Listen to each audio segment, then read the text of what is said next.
Whoa, now that was close. Just in the nick of time, the Department of Justice arrested FTX founder and Democratic Party megadonor Sam Bankman-Fried in the beautiful Bahamas just before he was scheduled to testify in front of Congress and then dig his personal liability hole even deeper for his legal defense team. Now, clearly those large political contributions to the Democratic Party paid off as Biden's Department of Justice saved Sam Bankman-Fried from himself, at least for the time being.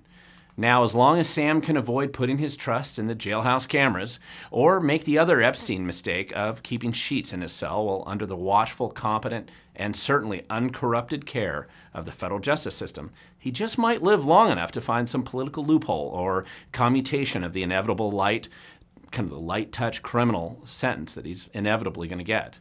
Now, fortunately for Sam Bankman-Fried, he only conned millions of people out of about $8 billion, and then he vanished another $2 billion in venture capital money, and then he lied about everything. So it really probably won't go that badly for him. I mean, it isn't like he committed a really horrific crime, like wearing a MAGA hat while taking selfies of himself wandering the hallways of Congress after a protest.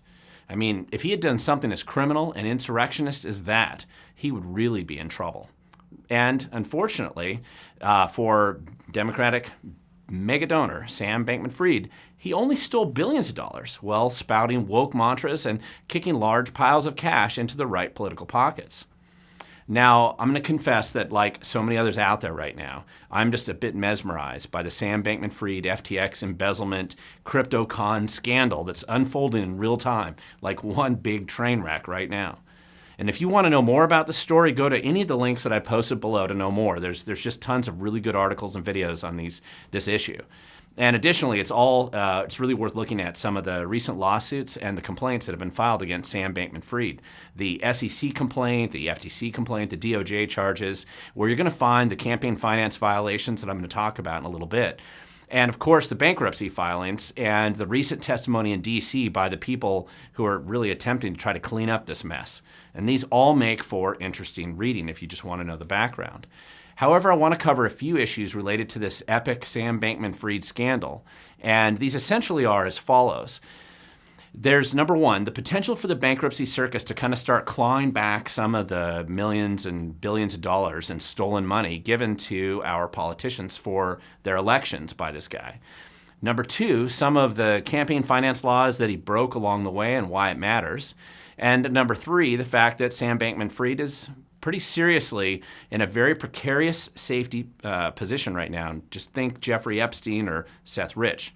And number four, how millions of dollars given to the right political people, combined with the right wokester posturing, how that can buy a lot of unequal treatment when the going gets roughed. So, okay, let's start with the bankruptcy circus and the mess that Sam Bankman-Fried left behind right now. And to be fair to Sam Bankman, he deserves the earned credit and the genuine worldwide recognition for setting a new record in criminal con games. I mean, he's just set this new bar, and I just don't see how anybody else is going to easily beat this. So one guy being able to vanish $10 billion in missing customer and donor funds, and this whole con, at the same time, he conned a bunch of venture capital companies out of just billions of dollars themselves, $2 billion, in his fake crypto exchange and fake token con game. I mean, remember, these guys are actually supposed to be the professionals here. And then he pumped the fake value of his crypto empire up to $32 billion. And this entire time, he didn't even have to wear a suit or pretend to care while he was doing it. I mean, really, in a little over 3 years, this guy launched a rocket ship of fakery, lies, and then kind of wokester platitudes while dumping millions of dollars into the Democratic Party, even getting some credit as the guy who helped get Biden elected. I mean, he bragged that he would give over $1 billion to the Democrats very soon. And he was partying like a rock star in the Bahamas with 10 of his closest friends and buying $1 million properties for himself, other friends, and of course, even his lefty professor parents. Now, this guy got a hobnob with Bill Clinton and Tony Blair and just tons of other sports celebrities. And he was also brought up to testify like an expert in front of Congress. And of course, he got on the cover of major financial magazines, and he didn't even bother to set up an accounting department, a board of directors, or do any real audits at his company. I mean, he ran the whole thing on QuickBooks and then pretended that he was going to use all of his billions to help change the world. And this is where I think one of the most critical things of this is that even if one person, just one, if even one of them had bothered to do a kindergarten level of due diligence on this guy and his operation, they would have known something was wrong. And the whole thing was a scam. But the smart guys, they didn't even bother. And the media was bought off, and Sam basically played them just right. The point of which, of course, was to grab the billions that he needed to waste and to steal. And of course, to kind of make this more surreal and hard to fathom, immediately after the house of cards he built came crashing down, he launched a very public "I screwed up" media tour, except that he didn't use screwed, but instead used a word that rhymes with bucked and starts with F. And the fascinating part of this very public apology tour was that he attempted to do what all con artists always do. I mean, everyone does this. They shift the blame. They pretend something else actually happened, and then, of course, boldly try to avoid any kind of responsibility for it. I mean, this was impressive, world-class, and record-setting at this point in time. I mean, Bernie Madoff was an amateur compared to Sam Bankman-Fried. So if you're going to go down in a smoke and blaze of glory anyway, I guess you might as well just make it unforgettably epic. But the music has stopped. The Bahama parties have come to an end at this point in time. The private jets stopped flying, and the VC corporations kind of memory hold their breathless magazine-style articles about how the boy wonder Sam Bankman-Fried was the next J.P. Morgan of crypto. And now the 130 businesses tangled together in some kind of a bizarre Visio diagram that is eerily similar to what a money laundering operation would look like. Those have been handed over into the bankruptcy circus proceedings, and it's a complete mess, as anybody paying attention to this is aware of. And bankruptcies, even on an epic scale like this one, they usually involve trying to find the missing money. You have to identify legitimate assets and kind of conserve whatever resources are left to redistribute those back to the customers who were defrauded, and if you can get them whole, maybe some of the investors as well. And this might very well include clawbacks of contributions made to nonprofits and politicians. In Bernie Madoff's scandal from a few years ago, the people who were in charge of finding the missing cash from that Ponzi scheme, they were able to actually claw back many of the contributions that Madoff had made to various charities and nonprofits at the time. So typically in a bankruptcy restructuring, there would only be looking back about 90 days worth of expenditures or perhaps campaign contributions. But it does appear, particularly if some of the creditors want to push for a forced Chapter 7 liquidation of assets, there's a bit of a discretion and leeway that the court can grant, which might lead to these forced clawbacks from both the nonprofit donations and the political contributions. Now, a handful of politicians have already preemptively returned some of the funds that Sam Bankman-Fried gave them. I actually think this is a wise political move. In addition to being the right thing to do, Beto O'Rourke, of all people, is kind of this failed perennial Democrat candidate from Texas. He returned $1 million in contributions to Sam Bankman-Fried just a couple days before the bankruptcy. And although this might be just because the original unsolicited contribution was a bit more than the federal limit of $5,800, but regardless, since Sam Bankman-Fried gave and basically some of his FTX friends and his girlfriend there, they gave somewhere north of about $70 million to Democratic politicians this past cycle. Some of these Democratic politicians are reporting that they're going to donate that money to charity. Instead of giving it back, they're going to donate to charity, right? And equal to the amount of money that they'd received from Sam Bankman-Fried. Now, the politicians doing this obviously don't understand what a bankruptcy clawback process is, because their charity donations won't prevent the cash from being clawed back anyway. I mean, assuming the bankruptcy managers go down this road, the point of clawing back the cash is to return it to the original defrauded customers or the investors. The trustees managing the bankruptcy won't care if the politicians claim, hey, I donated that money that Sam Bankman gave me to my favorite charity down the road. Now, the reason these politicians reflexively make these charitable contributions from their campaign funds that are equal to the contributions they receive from an unsavory contributor is that this is the usual kind of virtue signaling mechanism they follow when one of their major contributors is exposed, or maybe he's a racist or a pedophile, or they once wore a MAGA hat, for example. And I have some experience with this type of process because back in 2012, I helped expose the Washington State Democratic Party's biggest donor, one of the biggest donors, which was Jay-Z Knight, who was kind of this weird cultish leader from Yelm who claimed to channel an ancient 35,000-year-old Lemurian warrior spirit named Ramtha, who apparently traveled through space and time to make racist and bizarre speeches. And, well, she was kind of drunk after having lots of copious amounts of wine and then broadcasting those speeches on YouTube. And then for a week, every day, I released one video a day on YouTube showing lengthy clips where Jay-Z Knight Ramtha was making either racist statements about Mexicans or nasty statements about Catholics and Jews, gays, etc., just kind of one a day. Then finally, I released a video that showed Jay-Z Knight Ramtha making a negative statement about organic farmers. And for the Washington State Democratic Party, they felt that that was the bridge too far. So they divested themselves as part of the $60,000 or about $70,000, roughly in that range, of cash that Jay-Z Knight gave them. And of course, they didn't want to give it back to Jay-Z Knight directly, so they instead transferred that cash to a friendly local charity. And so this is essentially the same process that these FTX Sam Bankman-Fried Democrats are following by kicking the same amount of cash to local charities. I mean, this has the additional benefit of them buying a few bonus points with the charities who benefit, and it turns kind of a negative story into something more positive. Again, though, however, a bankruptcy clawback trustee isn't going to care about that type of virtue signaling. They will still want that cash back for the defrauded customers, so this plan won't work for these guys. Which, of course, leads me to item number 2. Campaign finance violations and this apparent law-breaking that Sam Bankman-Fried committed could turn out to be fairly problematic for him and his associates. And these are actually detailed more in the Department of Justice complaint that was filed against him recently.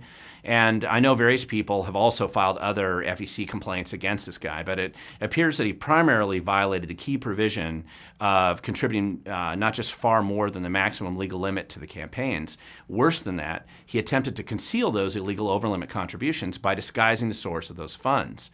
Now, as regular viewers know, I have made it my hobby at the state level to file campaign finance complaints against the many violators of Washington State's campaign finance laws. And I keep a running tally of these violations just linked from the front of my website, just for those who care.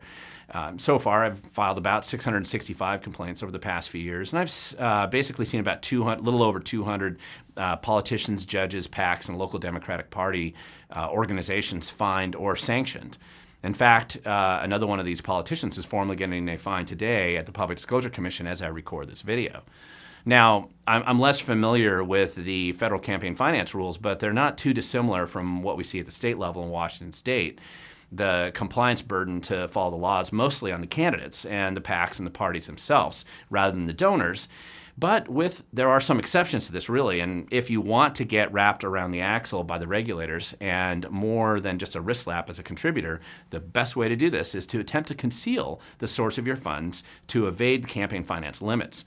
And it does appear that Sam Bankman-Fried and his kind of merry band of fraudsters, they did just that. So at least according to these charges right now. Now, the only upside for Sam Bankman-Fried will be the fact that he gave so much cash to the Democratic Party and their various causes and groups. And this is not to mention the cash that he shoveled into the mainstream media coffers. That's important, too. But I suspect he'll be treated with far more leniency than, say, the way the Obama administration persecuted Dinesh D'Souza for a minor version of the same violation several years ago. And remember, the law is never applied equally to all, and it doesn't at all any longer, especially now. And the differences based on your political affiliation, your wokes or bona fides, those are very clear ways to shift the scales of justice in your favor. Sam Bankman-Fried knew this. His Stanford Law professor parents clearly knew this. And everyone involved in this process knows it as well. And I'm sure nobody will admit this fact, but just watch and see how it gets sorted out. And I predict he gets a lot of leniency compared to others. Now, Sam Bankman-Fried's safety, number 3, this was the third thing I mentioned I wanted to talk about. I'm seriously concerned about Sam Bankman-Fried's physical safety at this time. We've been told to believe that Jeffrey Epstein suicided himself in federal prison. Conveniently timed when the prison cameras just happened to be off and the prison guards were distracted or supposedly asleep. If Sam Bankman-Fried is put into the same prison system, he should demand that his sheets be removed from his jail cell, and we should all be concerned for his safety. I mean, the only special treatment I believe he should get is to triple the number of guards watching him, so it's a lot harder to distract or bribe them into looking the other way at an inconvenient time.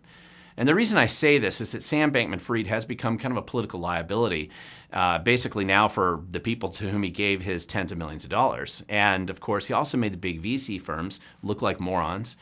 He demonstrated how easy it was to buy off mainstream media for a time to conceal his fraud, and he lost billions of dollars.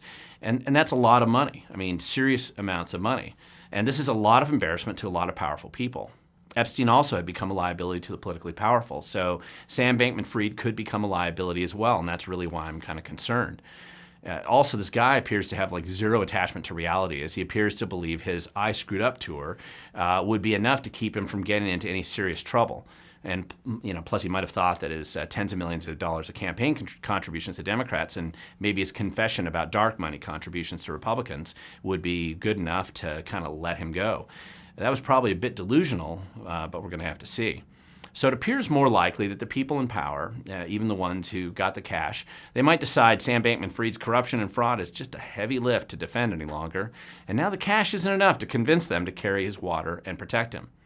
So when someone shifts from being a cash cow to kind of the proverbial turd in the punch bowl, politicians and bureaucrats tend to want to make it all go away.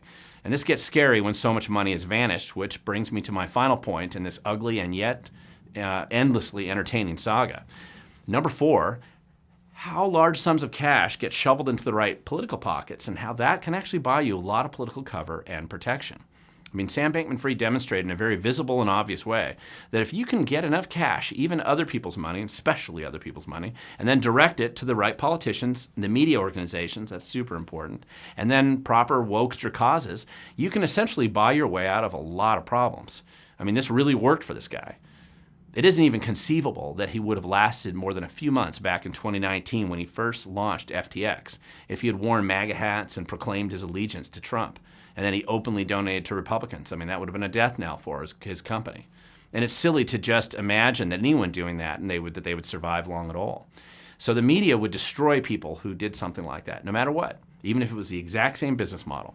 And the Democrats and kind of the weaponized bureaucracy they control, or that at least allied with them, they would have linked up and they would have aborted Sam Bankman's con game when it was first conceived.